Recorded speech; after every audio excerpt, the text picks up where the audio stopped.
देश भर में तितलियों को गिनने, समझने व संरक्षण की मुहिम को आमजन तक ले जाने के लिए मनाए जा रहे तितली माह यानी बिग बटरफ्लाई मंथ के तहत राजस्थान में देश की 1328वीं तितली की खोज हुई है।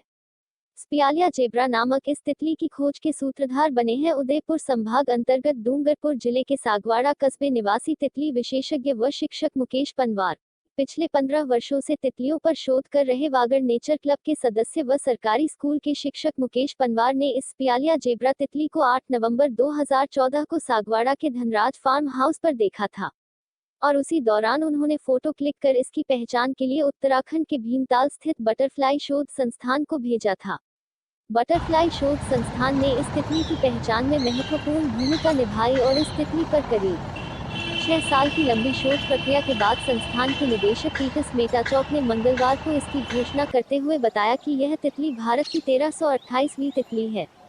तेज गति से उड़ान भरने वाली इस तितली की चौड़ाई मात्र 2.5 सेंटीमीटर होती है। इस तितली को वर्ष 1888 में पाकिस्तान के अटौक शहर में देखा गया था। उस समय इस शहर का नाम कैंप बेलपुर था।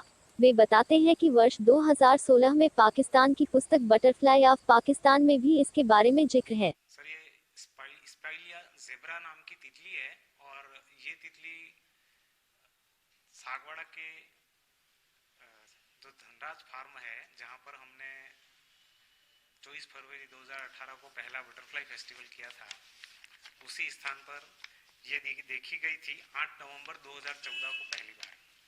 तो उसीलिए उसी स्थान को बटरफ्लाई फेस्टिवल के रूप में मैंने चयनित किया था।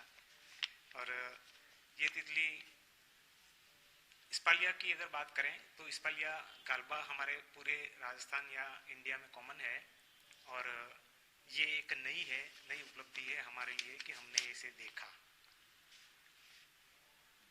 देश और राजस्थान में तितलियों की क्या स्थिति है और इसमें लिहाज से वागड़ मेवाड़ किस तरह का क्षेत्र है? 1328वीं तितली कहा जा रहा है इसे हमारे राष्ट्रीय स्तर के हिसाब से।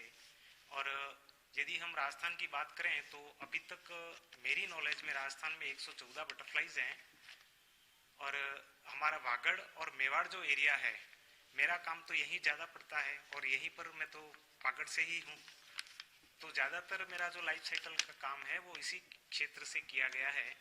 तो मैं तो कहूँगा कि मेरे लिए तो स्वर्ग है वागड़ और। राजस्थान की तितलियों पर शोध कर रहे मुकेश पनवार ने अब तक राजस्थान में 111 प्रजातियों की तितलियों को देखा और पहचाना है। वहीं उन्होंने इनमें से 82 प्रजातियों की तितलियों के जीवन चक्र का अध्ययन कर क्लिक भी किया है। इससे पहले पनवार की पहल पर ही वन विभाग, Rajputana society of natural history, Vagad nature club के संयुक्त तत्वावधान में 24 फरवरी 2018 को राजस्थान राज्य का पहला बटरफ्लाई फेस्टिवल भी सागवाड़ा में ही आयोजित किया गया था। बिग बटरफ्लाई मंथ के दौरान तितलियों की खोज से राजस्थान को राष्ट्रीय गौरव प्राप्त हुआ है।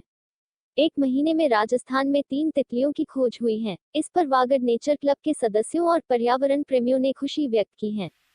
राजस्थान में सर 114 तो मेरी नॉलेज में अभी तक है जो फैक्ट एंड फाइनल है, और अन्य जो रिसर्च पेपर अगर यदि हम देखें तो ये संख्या 150 तक जा सकती है। और स्पालिया जेब्रा, इसका आइडेंटिफिकेशन में मैं मुख्य रूप से धन्यवाद कहना चाहूँगा पीटर सर का, बटरफ्लाई रिसर्च सेंटर भीमताल, जिन्होंने मुझे प्रेरित किया कि इसकी व्यवस्थित स्टडी करूँ और उन्होंने इसे स्पालिया जेब्रा के रूप में आइडेंटिफाई किया और बायोनोट में इसे प्रकाशित किया। तितलियों के संरक्षण के लिए आपका क्या संदेश रहेगा?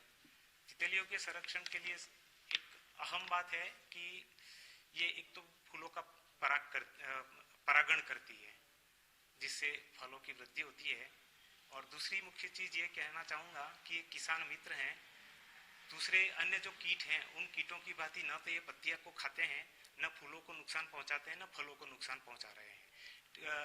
एक आध दो अपवाद को छोड़ करके ये हमारे लिए और खेती के लिए पूर्ण रूप से किसान मित्र ही हैं।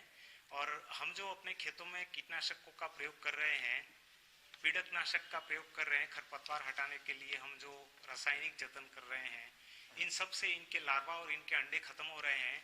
और एक बहुत ही दूसरी चीज कहना चाहूँगा कि जैसे ही ये सर्दी की ऋतु आएगी और सर्दी खत्म होगी और होली के समय लगभग फरवरी और मार्च में जंगलों में आग लगना शुरू हो जाती है, तो इन आग लगने के कारण जो पहाड़ों के बीच की जो दर्रे वाली जगह होती है, जहां पर कह सकते हैं कि तेज गर्मी में वन्य जीवों की लाइफलाइन का जो एरिया है वो बर्निंग हो जाता है, वो जल जाता है आग लगने के कारण। तो कई सारी स्पीसीज हमारे खेतों में कीटनाशक और जंगलों में लगने वाली आग के कारण अभी मुसीबत में है। हमें हर कैटरपिलर को अपने लिए बुरा नहीं कहना चाहिए। जैसे कि नींबू पर लाइम बटरफ्लाई का कैटरपिलर होता है तो हम कह सकते हैं कि चलो ये थोड़ा नुकसान कर रहा है, परंतु दूसरे कैटरपिलर हमारे लिए नुकसान नहीं कर रहे हैं। प्रत्येक कैटरपिलर खराब नहीं है कि उसको दवाई छांट करके हम हटाएं। तो यही कहना चाहूंगा कि ये कैटरपिलर रहेंगे तो ही ये बटरफ्लाईज और मॉथ्स रहेंगे। बटरफ्लाई की फैमिली छोटी है, मॉथ्स की फैमिली बहुत बड़ी है। मैक्सिमम कैटरपिलर हम मॉथ के देखते हैं, तो इनका संरक्षण हमें करना चाहिए। तरह तरह की वनस्पतियां रहेंगी तो तरह तरह के कैटरपिलर्स रहेंगे, तरह तरह के कैटरपिलर्स रहेंगे तो तरह तरह के मॉथ और बटरफ्लाईज रहेगी। जो बच्चे हों, युवा हों या वृद्ध लोग हों, किसी का भी मन आकर्षित कर लेते हैं और तन मन खुश हो जाता है इन बटरफ्लाईज को देख करके।